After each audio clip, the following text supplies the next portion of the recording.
নিরাপদ নয়। আমরা কিন্তু আপনাদেরকে ছাড়বো না।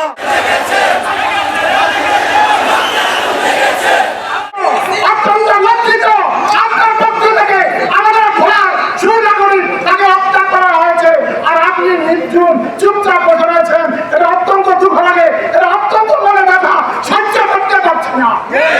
চুপচাপ কথা বলতে হয়। বলার বদলে মসজিদের সম্মানিত খাতি উপজেলা পরিষদের কোন ব্যক্তি কোন দল হয় কি হলো কোন অফিসার কোন কর্মকর্তা আজ পর্যন্ত কোনো প্রতিবাদ করে নাই এবং আজ পর্যন্ত মুখ খোলে নাই। তারা নীরব রয়েছে। তাহলে বোঝা যায় প্রশাসন যারা বাস্তবায়ন করেছে তাদের হাতে দায়বদ্ধ। হৃদয়ে রক্তক্ষরণ নিয়ে আজকে আমরা এই প্রতিবাদে অংশগ্রহণ করেছি। মাওলানা আমিনুল হক মানে ভোলাদারুল হাদিস কামিল মাদ্রাসায় 1919 সালে 8 আগস্ট যোগদান করেছে। 6টি বছর তিনি নিরলসভাবে হাদিসের দাস দিয়ে যাচ্ছেন। তার মধ্যে একজন ইসলামিক স্কলার, একজন আলেম, একজন উদীয়মান বক্তা। আজকে তাকে কেন নির্মমতার শিকার হতে হয়েছে?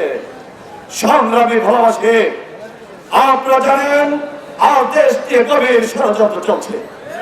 দেশের অস্তিত্ব হুমকির সম্মুখে এদেশের স্বাধীনতার সার্বভৌমত্বের অতন্ত্র প্রহরী হচ্ছে উলামায়ে কেরাম, যার জন্য আজকে সারা বাংলাদেশে আলেমদেরকে টার্গেট করা হয়েছে। প্রতিদিন আলেমদেরকে হত্যা করা হচ্ছে। এটা একটি গভীর ষড়যন্ত্রের অংশ। আমিনুল হক মানিককে হত্যার মধ্যে দিয়ে আজকে আমাদেরকে যে মেসেজ দিচ্ছে আমরা কেউ নিরাপদ নয়। আজকে বলার প্রশাসন আজকে এতদিন হয়ে গেল, আজ পর্যন্ত তারা কোনো খুঁজে বের করতে পারে নাই। আমি স্বরাষ্ট্রমন্ত্রীর কাছে আবেদন করব, পুরো ঘটনাটি স্বরাষ্ট্র মন্ত্রণালয় থেকে মনিটরিং করুন। যদি ব্যর্থ হন, মনে রাখছে আপনারা 5 আগস্টের পরে পূর্বের প্রশাসনের অবস্থা দেখেছেন কেমন হয়েছে। এদেশের ছাত্র এবং জাসিরদেরকে কিভাবে শিক্ষা দিয়েছে। আপনাদেরকে ভোলার প্রশাসনকে সেই অবস্থার মুখোমুখি হতে হবে বলে রাখলাম। আমরা কিন্তু আপনাদেরকে ছাড়বো না। আপনারা এই হত্যার দ্রুত নিষ্পত্তি করুন। সব কর্মসূচিতে আপনারা অংশগ্রহণ করবেন ইনশাআল্লাহ।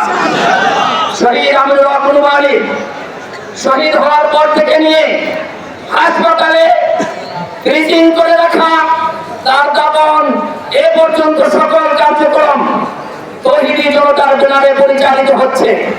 নেতৃবৃন্দ সকলেই নিজেরা 1000, 2000, 500 টাকা করে দিয়ে এই কার্যক্রমগুলো চালিয়ে যাচ্ছেন।